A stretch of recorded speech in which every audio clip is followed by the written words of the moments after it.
สุโขปุญญัสสะอุจจโยธัมโมสกจจังโสตโพติ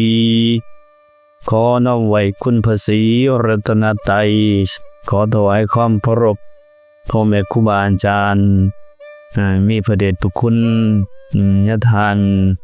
ลูกกรญาทานสรสิมญาทานบุญดรตลอดฮอดพระเทรานุเทระทุกภาคทุกองค์นำถือหักแพงลูกหลานจนนี้นับเป็นญาติโยมเบิดทุกผู้ทุกคนเนาะต่อไปเฮาก็ฟังธรรมเล็กๆน้อยๆเป็นปกิณกธรรมเนาะก่อนที่จะรับประทานอาหารเจ้าว่าพากันหิวข้าวแล้วบ่จักอาตมาเห็นเนาะพี่น้องเมืองท่าปังทองเราอุ้ยในการต้อนรับขับสู่คณะสงฆ์เบิดเมืองนี่พวกก่อพงแน่เฮาคณะสงฆ์เบิดเมืองพร้อมทั้งคณะอปสแฝงนำเพิ่นลงมาปฏิบัติหน้าที่นี่ปฏิบัติหน้าที่เพื่อพิสังเพื่อความเจริญเพื่อความตั้งอยู่ของศาสนาบ่พากันนุ่มมือก็ได้เด้อพวกแม่เฮาเด้อตั้งจิตตั้งใจฟังก็จะได้นำไปเป็นข้อคิดเครื่องเป็นเครื่องเตือนจิตสะกิดใจเฮาให้มีความสุขเย็นในจิตในใจอาตมาได้ปรารภไว้ตั้งแต่ต้นๆนี่นะสุขโขสังคัสสะสามัคคีสามัคคนังนี่ความพร้อมเพรียงของหมู่คณะความสมัครสมานสามัคคีของหมู่คณะก็นำความสุขมาให้แล้วก็เมื่อกี้นี้อีกได้เว้าอีกว่าสุขโขปุญญัสสะอุจจโยการสะสมบุญก็นำความสุขมาให้พวกพ่อบ่วงแม่เฮาเป็นหยังจึงเอาอาหารมาถวายยาคูเอาถามบ่เป็นหยังจะเอาผ้าขาวมาให้ยาคูเฮาอยากได้หยังเอา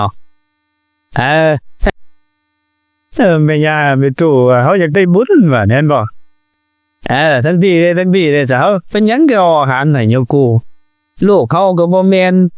เอื้อยเฮาก็บ่แม่นน้องเฮาก็บ่แม่นบอกพวกแม่ย่าแม่ตู่เฮาเป็นหยังจึงใส่บาตรยาคูเป็นหยังจึงเอาผ้าขาวมาให้ยาคูบ่แม่นเฮือนละผ้าบุญบ่จักนี่นะนี่ล่ะจังว่าเฮาต้องการบุญเฮาต้องการความสุขเฮาจึงพากันเฮ็ดนี่ของตนญาติโยมเฮาไอ้ความเชื่อความเข้าใจนี่บ่แม่นว่าบ่มีที่ไปที่มาได้ของตนญาติโยมเฮาพระพุทธเจ้าเพิ่นเว้าเป็นคำกลางๆไว้ว่าสุขโขปุญญัสสะอุจจโยการสะสมบุญยอมนำความสุขมาให้ทุกโขปาปัสสะอุจจโยการสะสมบาปก็ยอมนำความทุกข์มาให้พวกเฮาตอนนี้กำลังสะสมหยัง กำลังสะสมหยังนี่นะพวกมิตรมิยาเอาตอนนี้นะเฮาตอนนี้กำลังสะสมบุญนี่สะสมแนวใดเฮาได้มาให้ทานโมเมนต์ให้ทานของขี่ของลินได้ให้ทานแก่คณะสงฆ์หมู่ใหญ่ที่มาร่วมเฮ็ดอันนั้นเฮ็ดกรรมเขาเอิ้นปฏิบัติหน้าที่ทางศาสนานี่โมเมนต์90กว่าองค์คุณบอกเขาหน่อยมาประชุมกันมื้อนี้บอกครูบาอาจารย์ยะทันเพ่งทั้งเบิด40กว่าองค์นี่บ่แม่นน้อยได้ถ้าเจ้าเฮือนแจกเฮือนถ้าเจ้านั่นได้ยกองค์มูลเมื่อน่ะอย่างหลายก็5องค์9องค์10องค์นี่แต่ว่านี่จริงเป็นบุญใหญ่เด้อเป็นบุญใหญ่บุญดีบุญสูงเฮาได้สะสมเบื้องต้นคือได้มาถวายอาหารได้ถวายภัตตาหารได้มาต้อนรับขับสู่พระสงฆ์องค์เจ้าสิ่งเหล่านี้ล้วนแล้วแต่เป็นบุญเป็นมงคลที่เห็นแล้วเฮ็ดให้จิตใจสบายอิ่มอกอิ่มใจอันนี้ล่ะเป็นบุญนี่เฮาได้มาฟังมาเห็นครูบาอาจารย์นี่ก็เป็นบุญอันนึงคือกันได้ในบทสูตรมงคลที่บทพิสูจน์อยู่เฮือนเฮาน่ะไล่ไปตั้งแต่พระโอเทวามนุสาจะมังคลานิอจินตยุงอากังคมนาโสธานังบรุยมังคลมุตตมัง มันจะมีบทหนึ่งว่าสมณะนันจะทัชชนังเอตมังคลมุตตมังการเห็นซึ่งสมณะพระสงฆ์องค์เจ้าผู้สงบก็เป็นมงคลพวกเขาได้บุญหลายเลยมื้อนี้เป็นการสะสมบุญหลายอย่างมื้อนี้เด้อสิไล่ให้ฟังเด้อหนึ่ง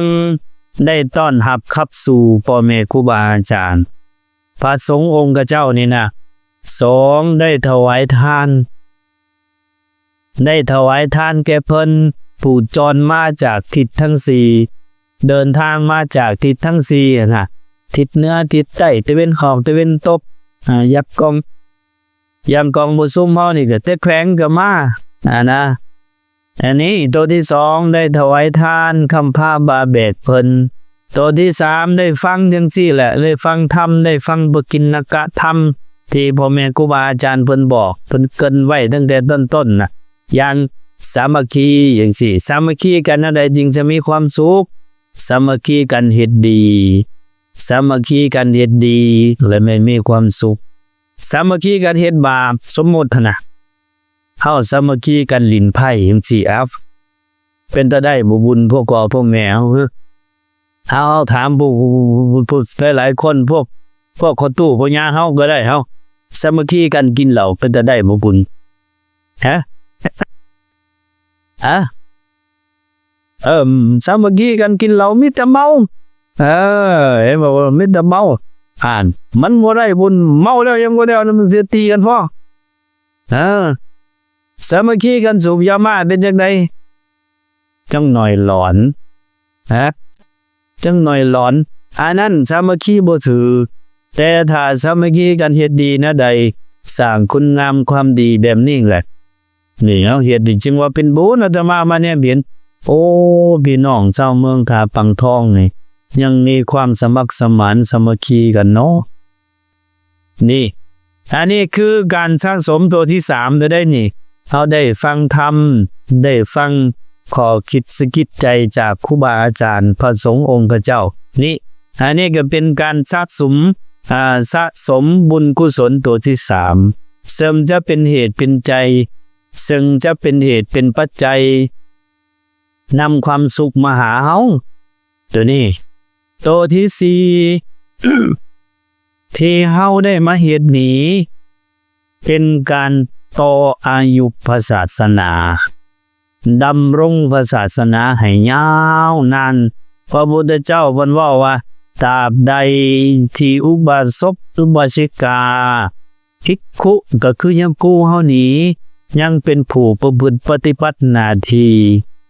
ยามนั้นความกบกุมสุมเย็นก็จะดำรงอยู่ในสังคมนี่คุมื้อนี่คนน่ะสาเหตุที่มันมักมีปัญหาหั่นน่ะเป็นหยังจึงมียาม่าหลายแท้คนติดยาม่าหลายแท้เป็นหยังจึงมีโจรมีขโมยหลายแท้ย้อนว่าพวกเฮาบ่ได้ดำรงอยู่ในพระศาสนาบ่เอาหลักธรรมคำสอนมาประพฤติปฏิบัติอย่างออกตนญาติโยมเฮาก็ศีลหาจังซี่พอพากันอยู่ในศีลหานี่บ่พากันอยู่ในศีลหาจังใดบ่พากันรักษาศีลเป็นผู้มักฆ่ามักเบียดเบียนตัวนี้เป็นผู้มักลักมันจึงเฮ็ดให้มีปัญหานี่เฮามาเฮ็ดแบบนี้นี่ก็ชื่อว่าดำรงอายุของพระศาสนาเด้อพวกพ่อพวกแม่เฮามาค้ำผ้าบาแบกนะเอาถ้าสมมุติว่าเพิ่นมาประชุมกันแบบนี้พระสงฆ์องค์เจ้ามาประชุมกันได้หลายแบบนี้อ้อมตนญาติโยมบ่สนใจพระเข้าพระป่าก็บ่นั่นกองประชุมก็บ่เกิดเวียงงานพระศาสนาก็บ่ดำเนินเวียกในทางพุทธศาสนานี่หลายของตนญาติโยมโดยเฉพาะเวียกการองค์การพุทธศาสนาสัมพันธ์ลาวเวียกระวางพอออกไม่ออกก็ประสงค์องค์เจ้าเวียกระวางนายบ้านกับยาคูเวียกระวางศีลวัตรกับยาคูตัวใดมันมีปัญหาตัวใดบ่มีปัญหาเพิ่นว่าจัดงานประชุมแบบนี้ได้ซอยกันแก้ไขบางอันที่ประพฤติปฏิบัติมาดีแล้วก็รักษาไว้ตัวใดที่มันมีปัญหาก็แก้ไข นี่ออกต้นญาติโยมก็อ่านจะเคยได้ยินได้ฟังบางหม่องบางบอนบางบ้านโอ้ยเจ้าอาวาสอยู่บ้านสมภารอยู่วัดนี่สินะก็มีโอ้ยอันนี้ก็เงินรวมได้อันนี้ก็เงินก่อสร้างได้นะมันมักมีอยู่ตัวนี้แต่ถ้าเพิ่นได้จัดกองประชุมนี่ก็จะได้มีสิ่งเหล่านี้ล่ะมาแก้ไขมาเว้ามาว่ากันก็จะเฮ็ดให้ศาสนาของเฮานี่ดำรงอยู่นี่จังว่าพวกพ่อพวกแม่มามื้อนี้นี่จึงเป็นการสะสมบุญไว้หลายเด้อสะสมบุญไว้หลายบุญในหม่องนี้ก็คือความสบายใจเด้อความสบายใจได้มาเฮ็ดได้อุปถัมภ์ประทะประสงค์ของพระเจ้าแล้วสบายใจตัวนี้ล่ะถ้าหากเฮารักษาสภาวะจิตใจแบบนี้ไว้ตลอดตายแล้วไปเกิดในสวรรค์ได้ง่ายพวกพ่อพวกแม่เฮาได้นี่รักษาความสบายใจรักษาบุญกุศลความบ่เดือดเนื้อห้อนใจไว้จนวินาทีสุดท้ายที่เฮาตายนะไปเกิดในสวรรค์ได้ง่ายนี่พระพุทธเจ้าเว้าเป็นคำภาษาบาลีว่าจิตเตอสังกิริเถสุกติปฏิกังขาเมื่อจิตบ่เศร้าหมองจิตเป็นบุญเป็นกุศลจิตผ่องใสอิ่มในคุณงามความดีสุขติก็จะเป็นหม่องไปคนที่บ่ได้สร้างน้ำทำบุญคนที่บ่ได้มาวัดมาว่าบ่รู้จักให้ทานรักษาศีลแต่ละมื้อแต่ละเว้นมีแต่ด่าเขามีแต่หลักของเขามีแต่อันนั้นผิดโมผิดครูบ่นี่บ่มีทางที่จะเฮ็ดให้จิตใจเบิกบานนี่เมื่อจิตใจบ่เบิกบานจิตใจบ่เป็นบุญกลับไปตกนรกนี่เฮาอยากเฮ็ดแนวใดบัดนี้ถ้าเฮาต้นญาติโยมเฮาบัดนี้อยากเป็นแนวใดต้องรักษาสภาพจิตใจของเฮานี่ให้อยู่กับบุญอยู่ตลอดเด้อให้อยู่กับบุญอยู่ตลอดรักษาแนวใดรักษาให้มันสบายใจรักษาให้มันอิ่มใจเหมือนกับเฮามาวันนี้แหละมาแล้วรักษาศีลให้มันได้นี่ย่างเข้ามาวัดย่างเข้ามาปึ๊บนี้เฮาเห็นแนวใด1อันสิเว้าดักยกตัวอย่างนะ2อย่าด่ากันมีอยู่บ่ผู้มาด่ากันในวัดนี่อย่าลักเกิบกันสิมีบ่ผู้ลักเกิบกันนั่นนี่นั่นแหละอันนี้เว้าถึงว่าเฮาสิรักษาให้เฮาเป็นบุญแนวใดนะอย่าลักเกิบกันอย่าเว้าขวัญกัน อย่าด่ากันอยู่ในวัดนี่อันนั้นล่ะคือสภาวะจิตที่มันอิ่มเป็นบุญเป็นกุศลเราต้องเฮ็ดให้มีตัวนี้ได้พวกแม่เฮาคนที่เข้าวัดบ่เป็นนะเข้าวัดบ่ถูกเข้าวัดบ่เป็นบางเทื่อได้บาปเมื่อพอพวกแม่ตู้แม่ย่าพ่อตู้พ่อย่าเฮาระวังแท้ๆได้โดยเฉพาะอาตมาดอกมักเขียนอยู่กับศิลวัตรแนวโฮมอันนี้ก็บ่แม่นทั้งเบิดได้บ่แม่นว่าทุกผู้ทุกคนเด้มักเห็นนะศิลวัตรแนวโฮมเพิ่นบางเทื่อก็ศิลวัตรน่ะเพิ่นเคยเป็นเจ้าอาวาสเคยเป็นยครูมาก่อนสร้างวัดสร้างว่าไว้หลายปลูกมะพร้าวปลูกมะขามปลูกมะลำไยไว้ ในวัดมันใหญ่ล่ะซิกไปเอาลูกเอาเมียเมื่อซิกพอไปเอาลูกเอาเมียหั่นน่ะกลับมาก็โอ้ยนี่ก็มะพร้าวข่อยได้อันนี้ก็มะลำไยข่อยได้อันนั้นก็มะขามข่อยได้ยังครูสิกินแล้วเลยไปขอเพิ่นนั่นแหละโอ้ยเนาะจิตใจอันนั้นล่ะจิตใจมันบ่เป็นบุญเข้าวัดแบบนี้อันตรายนี่แต่ว่าก็บ่เป็นทุกคนหรอกเนาะที่เว้าสู่ฟังฉะนั้นล่ะจังว่า เข้าวัดเป็นก็จะได้บุญได้กุศล100%เต็มมิตรเต็มหน่วยเข้าวัดบ่เป็นก็จะนำมาซึ่งบาปซึ่งอกุศลติดสอยหอยตามเฮาไปต้องระมัดระวังดีๆหลายๆตัวนี้คนโมหานก็เจ้าถือพวกพ่อพวกแม่เฮาก็สิถืออย่างก็สิเคยเห็นเคยนั่นอยู่เนาะตั้งแต่ก่อนแม้แต่เกิดก็เจ้ายังบ่อยากถือเขาลบยำเกรงนะสถานที่อันเป็นที่สักการะบูชาพวกเฮาคือกันเด้อพวกพ่อพวกแม่เฮาตัวนี้ล่ะเป็นการสะสมบุญนี่ถ้าสะสมไว้หลายเท่าใดแห่งดีหลายเท่าใดแห่งเป็นประโยชน์ส่วนบาปหันสะสมเป็นแต่ในเดียวก็บ่ดีนี่อย่างที่อาตมาได้ว่าล่ะด่ากันมันก็บ่ได้พุ่นแห้งจังปานใดดอกแต่ว่าเขาบ่ควรเฮ็ด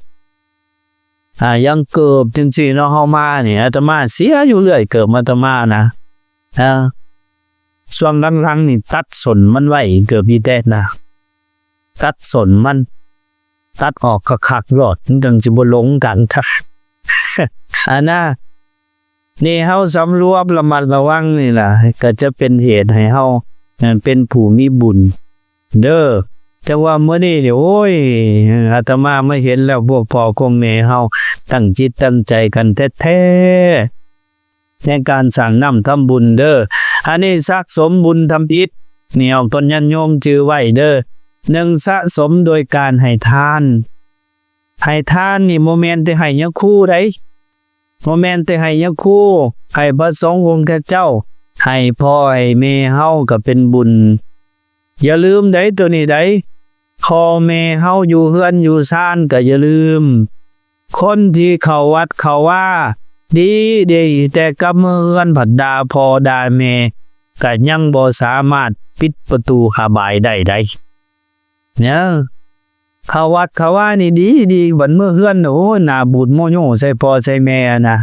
อันนี้อันตรายตัวนี้เด้อนี่สะสมโดยการให้ทานตัวที่2สะสมบุญด้วยการรักษาศีล5ถ้าเฮานี่พวกพ่อพวกแม่เฮา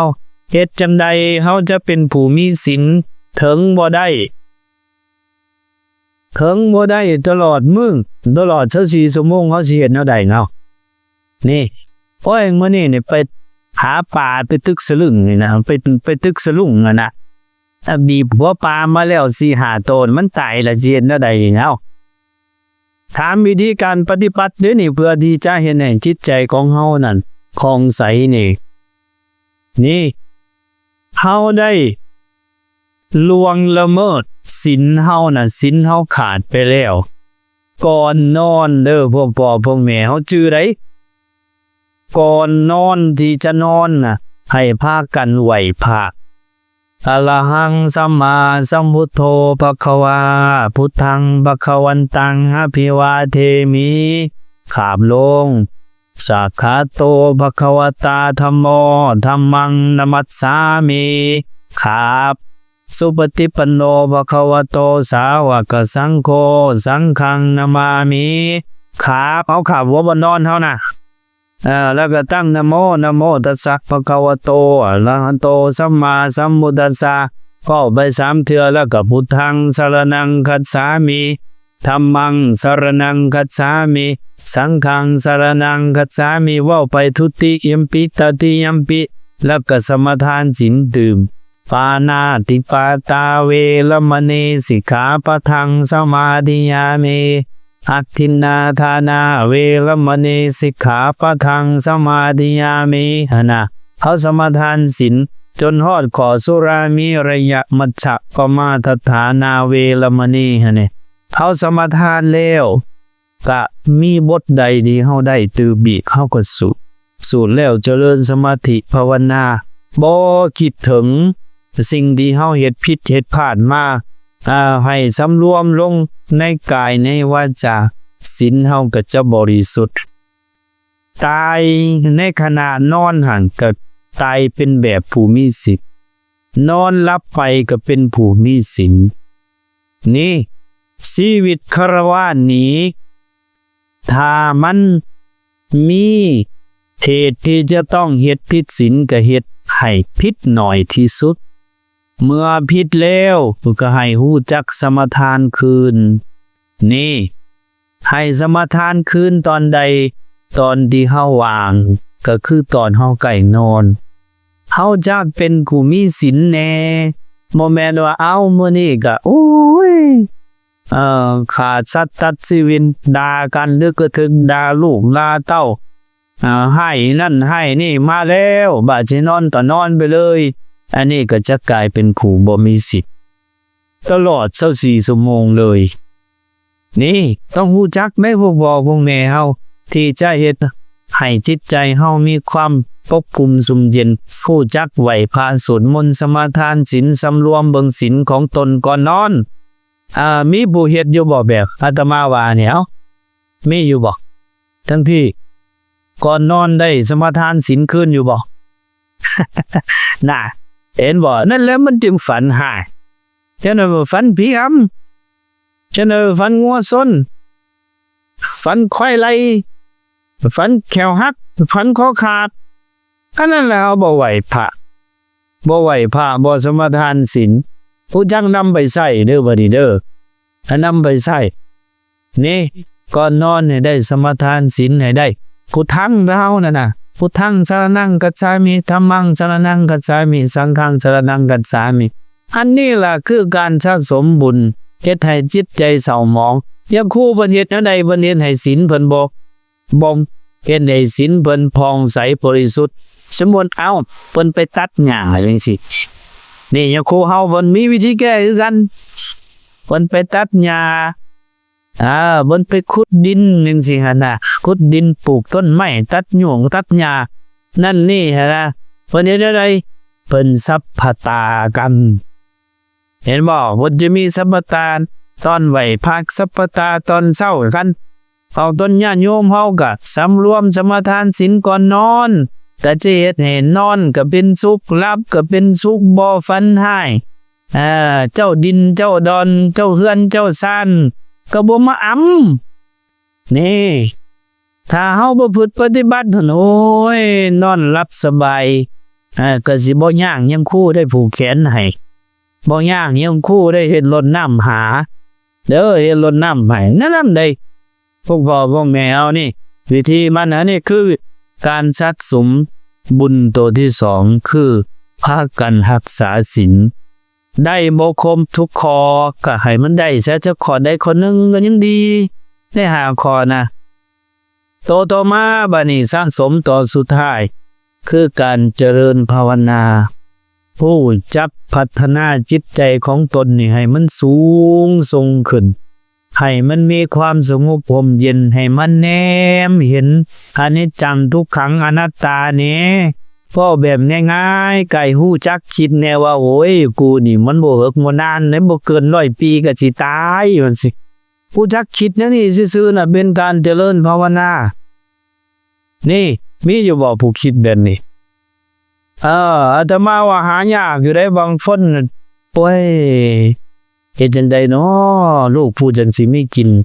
โอ้ยมักอันนั้นมันก็ติดแต่ยามาเฮ็ดจังได๋น้อสิออกยามาโอ้ยมื้ออื่นสิไปเฮ็ดหยังน้อเฮาคิดแต่เรื่องบ่คิดเข้ามาหาตัวเองว่าโอ้ยตอนนี้50 ปีตอนนี้60 ปีความคล่องโตคือแต่เก่าก็บ่มีแล้วลูกยืนย่างก็ยากแล้วหั่นน่ะนี่เฮาคิดมาซำนี้นะเป็นการเจริญภาวนาเห็นให้จิตใจเฮาแนมเห็นสภาวะธรรมจริงๆคืออนิจจังทุกขังอนัตตาจะเฮ็ดให้จิตใจเฮานี้ปล่อยเฮ็ดให้จิตใจเฮานี่วางการจองกรรมจองเวรก็จะคอยลดลงพวกพ่อพวกแม่เฮาเจ้ากรรมนายเวรก็จะคอยหายไปย่านอยู่บ่ย่านกรรมย่านเวรอยู่บ่บาดนี้เท่านะพวกพ่อพวกแม่เฮาใครเนี่ยเจ้ากรรมนายเวรหลายนะเฮ็ดได้สิหมดกรรมหมดเวรถ้าเจ้าเฮาเสียแนวใดสิหมดกรรมหมดเวรนี่ปีใดก็ นั่นแล้วจังหวะน่ะให้สะสมบุญไว้เด้อสะสมบุญไว้ทานเฮาเฮ็ดประจำเฮาเห็นอยู่ตลอดดอกศีลนี่ก็บ่ค่อยได้ภาวนาแฮงเต็กให้ได้นั่งสมาธิก่อนนอนแต่ละมื้อแนมเข้ามาทางในโอ้ยกูนี่บ่เกิน100 ปีเนาะก็สิตายแล้วนี่เฮ็ดจังใดเนาะเฮาจังสิบ่มีกรรมบ่มีเวรนี่ก็จะเฮ็ดให้จิตใจเฮานั้นสูงเฮาสะสมบุญเนี่ยนี่ก็จะเป็นบุญเด้อนี่ถ้าเฮาเห็นไปเรื่อยๆก็จะสามารถปิดประตูอบายได้ในที่สุดกรรมเวรทั้งหลายทั้งปวงก็จะค่อยหมดไปอันนี้สร้างไว้เป็นข้อคิดเนาะพวกพวกแน่เฮาเอาละเนาะเจ้าหน่อยเฮาสิหิวหลายเนาะเฮาซ้ำนี่เนาะจะว่าในท้ายที่สุดนี้อาตมาภาพกล่าวสิ่งละอันพละน้อยก็สมควรแก่เวลาท้ายที่สุดนี้ก็ขออ้างเอาคุณพระศรีรัตนตรัยคุณศีลคุณธรรมคุณงามความดีทั้งหลายจงมาปกป้องคุ้มครองออกตนญาติโยมตลอดฮอดพ่อแม่ครูบาอาจารย์เนาะให้มีอายุมั่นขวัญยืนกันกุ้งรุ่งเรืองในชีวิตหน้าที่การงานสมความมุ่งมั่นปรารถนาในสิ่งที่สอบประกอบโดยธรรมเบิดทุกผู้ทุกคนทุกหาทุกองค์เด้อขนาด